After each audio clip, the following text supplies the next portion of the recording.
bringing you in-depth discussion from one of the rad groups of online writers covering the Edmonton Oilers. Are you ready for Oilers Overtime?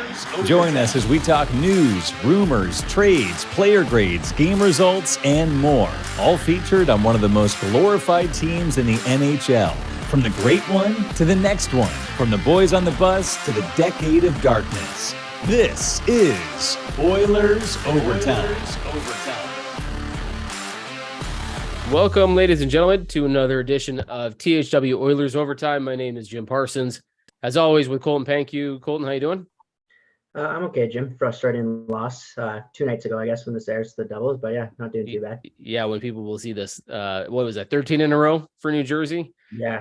Going up against a team that's super hot, and the Oilers are super inconsistent. Sometimes they play really well, like against Las Vegas, or I should say Vegas, and then not playing so great against New Jersey and giving away freebies, like it looked like they were doing on whatever that was, Monday night. So yeah, it's frustrating. It's super disappointing. We're going to talk a little bit about that. We've got a few topics to cover. We should probably talk first about what happened during that game in New Jersey, but to a player that wasn't even on the ice. Jack Campbell was sitting on the bench, took a puck in the face, and ended up breaking his nose. There was some concern immediately that maybe there was some eye problems and damage of that nature. It sounds like that's good news. It's not the case. He just broke his nose, which is nothing minor for a goaltender, but it isn't going to be long-term or anything like that. In fact, I heard Jason Gregor say on TSN 1260 today that he should put him even in the net tomorrow. I don't know about that, but we'll see. So what did you make of the whole Jack Campbell thing? Like, were you immediately like, oh my God, they're getting the emergency backup goaltender ready? What are we looking at here in Edmonton? Well, once the score got a little more lopsided, then I kind of started thinking about it because, when those stories happen, they are always kind of fun. But, I mean, as far as Campbell goes, it's just kind of piles on to what's been like a awful start in Edmonton. I don't think anyone, even the kind of worst detractors of that deal, couldn't have thought that it was going to kind of start out with his numbers looking like they have this far, and then for that to happen, it's just a tough start for him. But obviously, like you said, it looks like it could have been a lot worse. So thankfully, it wasn't. Yeah, it's one of those things where you're like, what else can you pile on this dude? You know what I mean? Like, he's really struggled, and he probably is not anywhere close to as bad as it looks like he's been this season. Although there will be some people in Toronto that will be like, thank goodness we got rid of that. Oh, haha, Oilers, you got it. Especially after we got Hyman and Tyson Barrie and Cody C and players that have turned out pretty well for the Oilers. Of course, a lot of Toronto fans want Campbell to not do well in Edmonton, even though he's a super nice guy. It's gone really badly for him, and they need. Here's the thing that I'm hoping, a silver lining in all of this. It can't get worse than this, can it? Like, he's played terribly. He just took a puck in the face. I mean, outside of like knock on wood, something really bad happened. Like, it can't get worse. It's got to get better. So maybe this is like the catalyst, just the shot in the face that he needed, literally, to sort of snap out of whatever it is that he's, in the funk of. I can't imagine. I don't know why. Maybe Gregor wasn't thinking about the injury or whatever, but I can't imagine they play him against, who is it they're playing? The Islanders? Yeah, I think it's Islanders. They're not going to play him in that game, are they? I mean, Skinner didn't play great, and he coughed up one early, things like that, but you don't think they put Campbell in, do you? Honestly, had he not gotten hurt yesterday, I would say maybe just because Skinner wasn't very good. I thought yesterday was a game that overall, like there were some mistakes made by everyone, but overall I thought Edmonton, especially kind of through the first period and a half or so, kind of really outplayed them, and it looked like they were in line for the win. So had Campbell not got hurt yesterday, I'd say maybe, but I don't know like how bad this is. Like you said, it's a broken nose, so I don't know if that means he can go right away if he needs a little bit of time off. It sounds like he's fine. So I mean, if he's healthy, I wouldn't be terribly shocked, I guess, if they do, just based off Skinner's game 2 days ago. Well, and Campbell says he's okay. I'm sure they reset it. It's a little swollen right now, but as long as that's not affecting his ability to see and make a save and stuff like that, I don't know. I mean, I don't know it well enough to know if a broken nose like that would be a problem in terms of trying to stop pucks and things like that. What about Skinner, though? Like, he's played pretty well, and that second goal against New Jersey where he just misplayed it, he seems like he's a pretty good goaltender at playing the puck. Like, he's not a Mike Smith, and there were very few goaltenders who were as good as playing the puck as Mike Smith, even though Mike Smith did make a lot of errors. And for all the times that he played it, There was always like 1 out of 10 that he just totally botched. That was a botch. That was the first real Stuart Skinner botch in terms of just a really bad decision.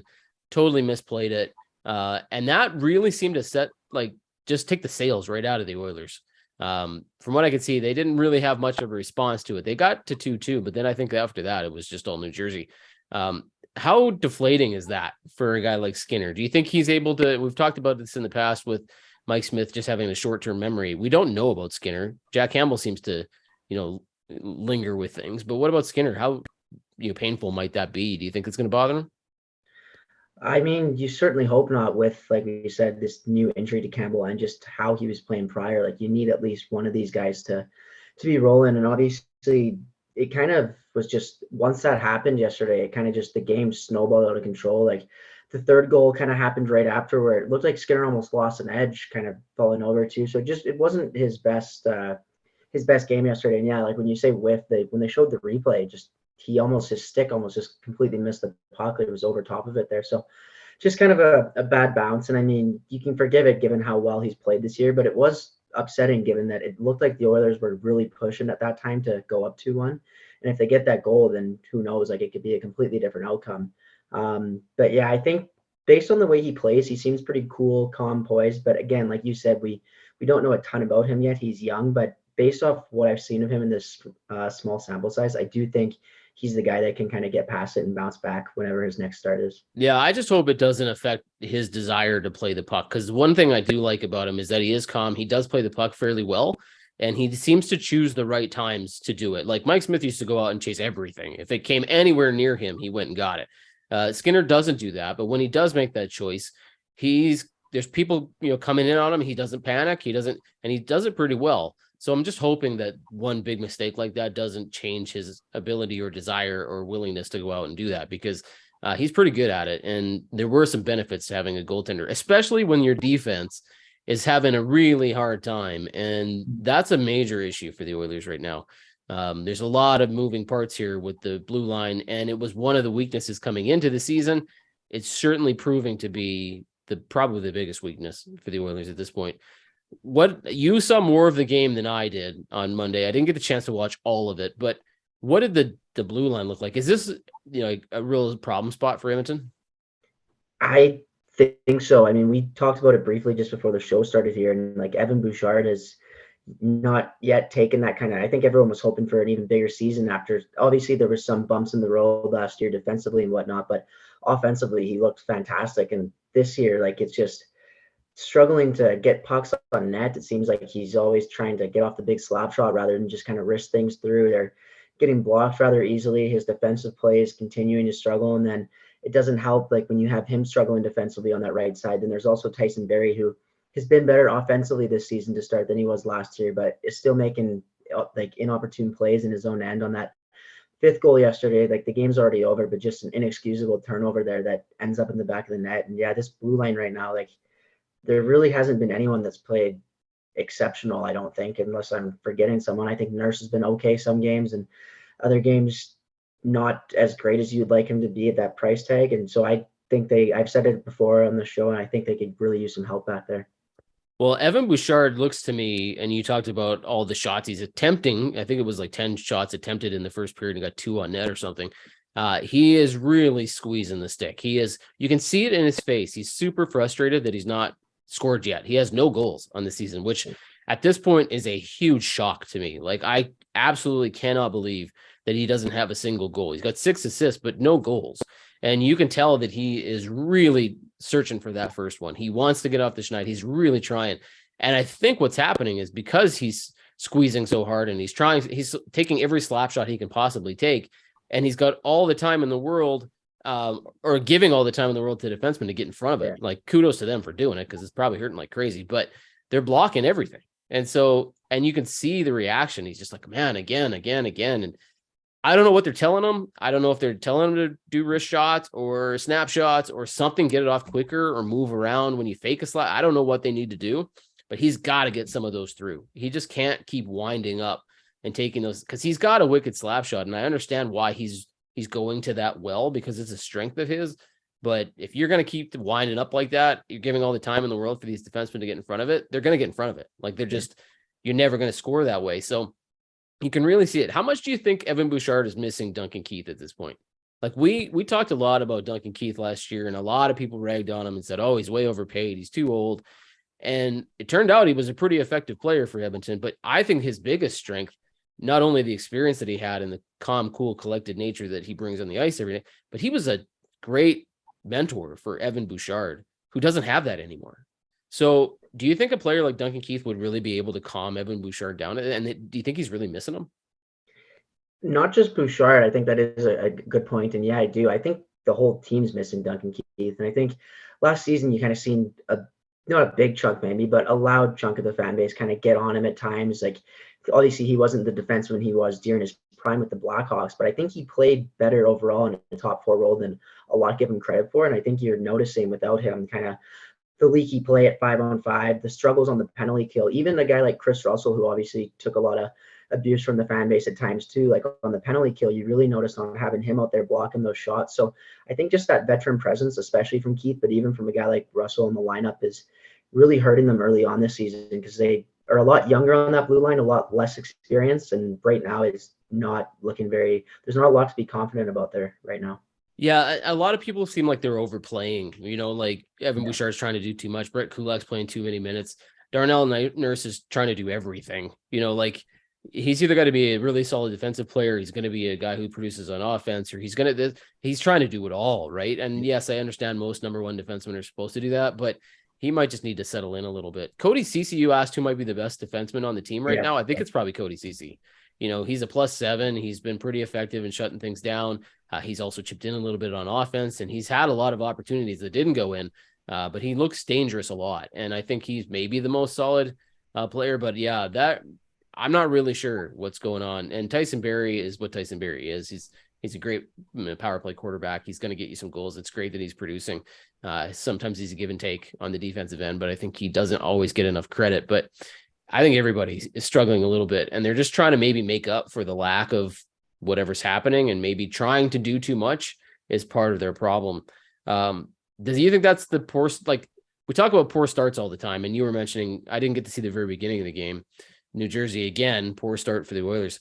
I'd heard mixed. What were the shots? Do you know? Like, was it Oilers outshot New Jersey or New Jersey badly outshot Edmonton? I've heard both. I didn't really see it. I don't know what the total was by the end of the game, but I know at least midway in the second, I think even past the Oilers were out shooting them, which is kind of a rarity for what we've seen so far this season, honestly. But yeah, like I said, through the first half of the game or so, or even the first two periods overall, I thought they played pretty solid. And yeah, I know halfway through the second, around that time, they were out shooting them.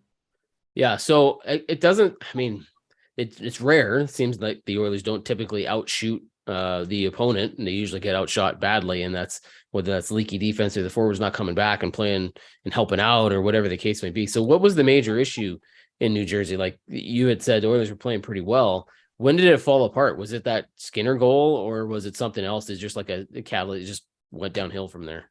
So there was two. There was that Skinner whiff, and then I could be wrong. It felt like 30 seconds later, but it couldn't have been more than a couple of shifts, and they came down, the Devils, and I think it was Damon Severson scored. And again, there were some things that went wrong in that play, like it was an odd man rush, but again, Skinner pushing across it, like I said, it kind of looked like he lost an edge, and he was falling almost as the shot went by him. So not all his fault, but I think a goal that if he's in the right position and is upright would normally make that save. So at that point, the goal goes to 2, and then, or it's a 2-goal game, and then they got close again in the third. It was 3-2 at one point. Nugent Hopkins got in all alone and got just robbed by Vanacek, and then instantly the Devils came back down. I think it was Tatar on that one and made it 4-2, and that was it right there. They scored a fifth one, obviously, but you could just tell already once that fourth one went in, all the wind went out of the sails. Yeah, I saw the Tatar goal. It was a nice play by him, but he certainly walked right in and got a free look there.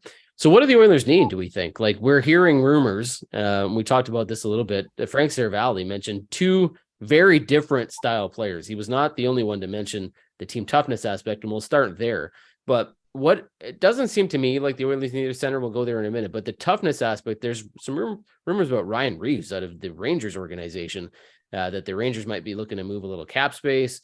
Ryan Reaves is a guy who's got some team toughness and is willing to do something like what Evander Kane would do. The difference is if Evander Kane can score and he's good on offense, Ryan Reaves is like a black hole of offense, right? He doesn't do anything. Would the Oilers really benefit by going after a player like that? I don't think it makes any sense at all, to be honest. I think Reaves in certain lineups can serve a purpose. I think you've seen the Rangers got him when they were in that scenario a couple of years ago where Panarin kind of got ragdolled there, and it seems like that hasn't been an issue since. And obviously, I don't think you'd have anyone argue he's the undisputed heavyweight in the league. But I think aside from that, I, I mean, I haven't watched a ton of him, but I don't think he brings a lot else. Like he doesn't kill penalties, like you said, he doesn't put up offensive numbers. He's obviously a very intimidating presence, but at almost $2 million on a team like the Oilers that are cap strapped as is and have so many other needs like scoring, defense, like we talked about, like there's so many other issues that to me, it makes absolutely no sense at all. Yeah, I mean, I get the whole aspect, like you want the team to be tougher, especially in the playoffs, maybe, but there's real questions about how much would Ryan Reaves really play in the playoffs. Yeah. The Oilers got to get there first. Like there's a lot of things going on here that you would be like, that's probably not the best place to spend 1.75 million. And people will say, oh, well, you've got the cap space because of Vander Kane or maybe Yamamoto or whatever is going on between those two. Well, Kane's coming back. We've talked about this a couple of times. We don't know what's happening with Yamamoto. He's not on the road trip right now, but I don't think we're safe to assume he's going to be out long term. So they haven't even decided to put him on LTIR yet. I don't think they haven't even backdated that yet. So he could be back in the next 4 or 5 games. Like we're not really sure. So they don't really have the space to add anybody, which makes the next rumor even weirder because Frank Seravalli was talking about Bo Horvat out of Vancouver, and we all know that he's maybe on the block. They're not really sure what they're doing in Vancouver. They haven't signed him to anything yet. It sounds like he might test free agency, or maybe they'll shop him if the value. He's really hot, like he's playing great. But Frank Seravalli listed Edmonton as one of maybe 5 or 6 teams that would be in on Horvat if he was actually made available by the Canucks. I don't think he was like immediately linking these two teams, like they were having conversations or anything like that. But like, that seems like a really weird fit to me. Like, why would the Oilers, who have Connor McDavid, Leon Draisaitl, Ryan Nugent-Hopkins, Ryan McLeod, why would they need, Bo Horvat? Like, everybody would love to have Horvat, but the Oilers are stocked. Like, they have 3 really strong centers, maybe the best 1, 2, 3 in the NHL. So why would you go after someone like Horvat if you're Edmonton? The only thing I could think is that you can move a couple of those other guys, maybe like the 3 that you talked about, 1 or 2 of them to the wing. And then, like you said, like who wouldn't want Bo Horvat? He's having a great season, but I've kind of seen this trend in recent years, like when the Oilers have been getting better, that it seems like anytime there's a big name player on the block, they're one of several teams that are kind of rumored to be in on them. And I don't know. I don't buy into it a whole lot. I can't see how they would make it work cap wise. I don't know exactly what Horvat makes, but I imagine it's not a small amount. So I think it's 5.5 right now. He's going to get a huge raise, but 5.5 for a team that needs a center and has some money, that's not too bad. But the Oilers don't have that. Well, yeah, like it would be like, who are they moving back for him? Like it doesn't. I can't see it as a fit. And again, if there was some kind of way they can make it work, I mean, like I said, they need scoring, and Horvat's doing a ton of that this year. But again, I think scoring wingers would be more the priority rather than another centerman when they're really deep in that area. So I don't see much of a fit there. Yeah, I mean, I've heard talk that the Oilers might be looking at some sort of a depth center of some kind. Like, I get the whole like Jonathan Toews thing, even though the money's ridiculous. I don't know how you make that work. You'd have to do half, and then a third team doing half, and whatever. I think that's still out there. I can't even imagine how the Oilers make that work. But I get he would be more of a 3rd line, 4th line player in the playoffs, helping bring leadership and experience and depth and stuff like that. But Horvat's not playing on 3rd or 4th lines. Like, you're moving somebody to the wing, and I get it. Like, I wouldn't be trading Nugent Hopkins for Horvat. Like, yes, Horvat may be the better player between the two, but Nugent Hopkins is on a decent contract. He's scoring. There's always going to be the complaints about the 5-on-5 stuff, but he's producing. And he can play wing. He can play center. He kills penalties. He plays on the power play. He's an important part of the power play. And he's locked in. Whereas Horvat's going to be a rental, right? And there's probably no way the Oilers are going to get and then keep Bo Horvat. Like, I just can't imagine So if you're moving someone like Nugent Hopkins to do it, you're giving up your locked-in contract with Nugent Hopkins, unless that's what you want to do, and you're trying to move that contract out, then I suppose works for Vancouver, but I can't imagine why the Oilers would be looking at that. And then like you said, Draisaitl can play the wing, Nugent Hopkins can play the wing, McLeod can play the wing. I just don't know why you would do that for a rental that you don't necessarily need another top 6 center. Yeah. seems crazy to me. What should the Oilers go after though? Like, I think it's probably the answer is defense, but is there a player out there? I mean, we see Toronto's situation and their 3 injuries, and we're looking at this going, who are they going to get? Like, there's not a lot of defensemen available right now. Jacob Chikrin's the one big name, but everybody's really leery of that because of his injury situation and the money and all that other stuff and what Arizona's asking for him. Like, can the Oilers actually go out and even get a defenseman? So you said it, that Chikrin is the one for me. I know there's the injury concerns, but I just think with a guy who, when healthy, can be as good as him and on a contract for another few years, it's like I think it's below Like 4.5 or something. I think, yeah. Yeah, like that's a bargain. You don't see that very often, especially he's only like 23, 24 years old. So that's the guy for me. And I think that price at the start of the year, you kind of heard Philip Broberg would have to be part of it. And with this core right now, I still say, like, why not? This is your win now opportunity. You don't know what Broberg is going to be. I think if he was as good as people were hoping a couple of years ago, I think you would have ideally imagined he was on the team making an impact right now. So to me, that's kind of the guy that makes the most sense. Like, he's on the market. He's requested a trade. He's got a very team-friendly deal with term. I think that if there is a chance to do that, it's a no-brainer, and he's the one that I'd be looking at the most right now. Yeah, if he stays healthy, and that's the key, and no one knows, right? Like, there's really no way to know. I don't know if is he playing yet? Is he in the lineup for Arizona now? Just came back, yeah. Yeah, so I guess we'll see. Time will tell. People will be watching him very closely.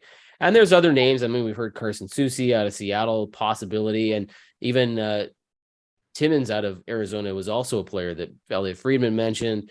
There's Vladislav, what is his name, Gavrikov or something from Columbus. That could be a player that it could get a lot of attention. Even I mean, there's a few bodies out there, but I don't know what you got to give up to get these guys. I don't know if the Oilers have the pieces. I don't know what these other teams would want.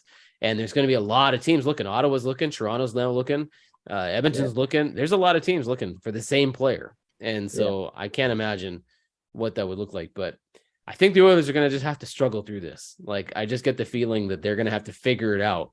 And the good news is it's so condensed in the middle of the standings that if the Oilers can win 2 or 3 in a row, they're right back in it again. And they're 10-9, I think they are right now. So it's not like they're out of it, but the way they're playing, it wouldn't take much to be out of it. They would also not take much to get back in it if they start figuring it out. So that's the good news, bad news situation, I suppose. Let's predict the game. So what do you think is going to happen here, Oilers and Islanders? I would like to say that they get a win, but I think the Islanders, last season was a bit of a fluke on their part to be as bad as they were. Obviously, they had the tough schedule to start the season and everything. I think they're a lot better team kind of than they have been given credit entering this year. So if the Oilers have kind of played like they have for this basically all season, kind of the inconsistent play, I give it to the Islanders. I'll say 3-1 Islanders. Yeah, I'm really hoping that the Oilers have a bounce back game. Like, they're funny the way that they play. They'll play a really solid game, then they'll play a stinker, then they'll play a solid game, then they'll play a stinker. So if the pattern continues in the New Jersey game, although you did say that some of that game was pretty solid for the Oilers, it fell apart at the end there. If that's the stinker, then maybe they'll have a good game against the Islanders. So I'm going to go 3-2 Edmonton. I think it'll be a close one. Hoping that the Oilers, the pattern is that they play and have a better game the second time after kind of crapping the bed against New Jersey. New Jersey is a really good team. Although, did you see Keith Yandel's comments? He doesn't even think the Devils are going to make the playoffs. Yeah. I know. I mean, stirring him up a bit, yeah. Well, do you think he's doing that to stir him up because he's a former Ranger, or what's the story? Well, I don't know how much we pay attention to it or whatever, but there's that Spit and Chicklets podcast where a couple of Yandel's good buddies have been going after the Devils all season, kind of their fan base, just prodding at them for that. So I think that played a part in it because that got them pretty riled up again on Twitter. I'd seen yesterday. So I think he was playing into that a little bit. Yeah, that would be something else. I mean, who knows? It is possible. They are way hotter than anybody would have ever thought they would be. Like, they're playing some spectacular hockey, and I don't think anybody saw that coming. So, maybe it falls off a cliff. I don't know, but they look pretty good. They're young, they're skilled, they're fast. Yeah. It would be shocking if they were that bad that you can't win 13 straight and miss. I don't think. Yeah, I mean, the Oilers, they were really hot to start last season and lost 8 or 9 in a row or something, right? So, you never know. But no, I'm going to pick the Oilers over the Islanders. I think it'll be a close one. It should be a fun game though. and I'm looking forward to seeing. Let's just hope the defense just closes it in, right? Make whatever goaltender's in net, whether it's Campbell or Skinner, make their job a little easier. Like don't give them so many grade A chances. All right, bud. Thanks for chatting about this and filling me in on some of what I missed against New Jersey. For everybody else listening, this has been another edition of THW Oilers Overtime. Check out all the other channels, the different teams on the YouTube channel. Check out the hockeywriters.com. All the articles about the Oilers are all over the place, so you can read and inform yourself about all of that stuff. Until next time, we'll talk to you again.